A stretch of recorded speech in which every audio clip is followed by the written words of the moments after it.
राधे राधे मित्रों, जय श्री कृष्णा। तो आज मैं सुनाऊंगी देवशयनी एकादशी की व्रत कथा। तो चलिए सुनते हैं कथा को। श्री गणेशाय नमः, श्री विष्णुदेवाय नमः। आषाढ़ माह के शुक्ल पक्ष की एकादशी को देवशयनी एकादशी के नाम से जाना जाता है। देवशयनी एकादशी से ही विष्णु जी 4 माह के लिए योग निद्रा में चले जाते हैं। इस दौरान मुंडन संस्कार, शादी विवाह, सगाई, गृह प्रवेश समेत सभी मांगलिक कार्यों पर रोक लग जाती है। इस साल 6 जुलाई को देवशयनी एकादशी मनाई जाएगी।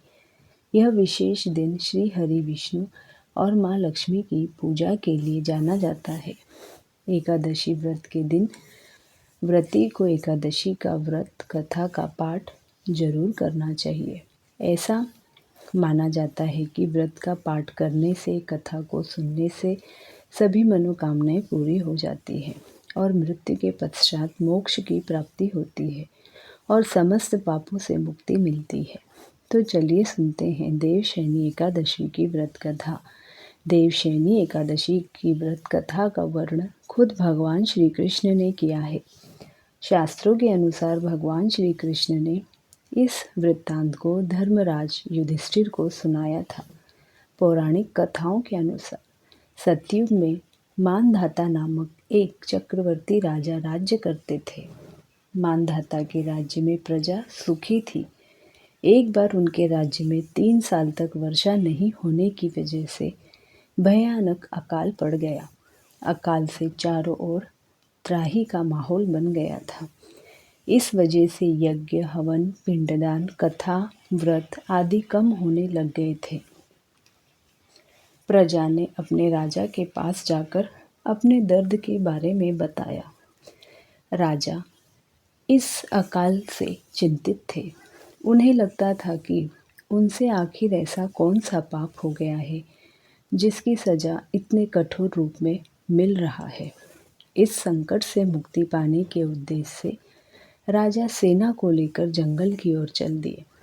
जंगल में विचरण करते हुए एक दिन वे ब्रह्मा जी के पुत्र अंगिरा ऋषि के आश्रम पहुंच गए। ऋषिवर ने राजा का कुशल क्षेम और जंगल में आने का कारण पूछा। राजा ने हाथ जोड़कर कहा कि मैं पूरी निष्ठा से धर्म का पालन करता हूँ, फिर भी मेरे राज्य की ऐसी हालत क्यों है? कृपया इसका समाधान करें। राजा की बात सुनकर महर्षि अंगिरा ने कहा कि यह सतयुग है। इस युग में छोटे से पाप का भी बड़ा भयानक दंड मिलता है। महर्षि अंगिरा ने राजा मानधाता को आषाढ़ माह के शुक्ल पक्ष की एकादशी का व्रत करने के लिए कहा। महर्षि ने कहा कि इस व्रत के प्रभाव से अवश्य ही वर्षा होगी। महर्षि अंगिरा के निर्देश के बाद राजा अपने राज्य की राजधानी लौट आए। उन्होंने चारों वर्णों सहित एकादशी का विधि पूर्वक व्रत किया, जिसके बाद राज्य में मूसलाधार वर्षा हुई और ब्रह्मा वैवर्त पुराण में देवशयनी एकादशी के विशेष महत्व का वर्णन किया गया है। मान्यता है कि देवशयनी एकादशी के व्रत से भक्तों की समस्त मनोकामनाएं पूरी होती हैं। तो बोलिए श्री हरि की जय। राधे राधे। जय श्री कृष्णा।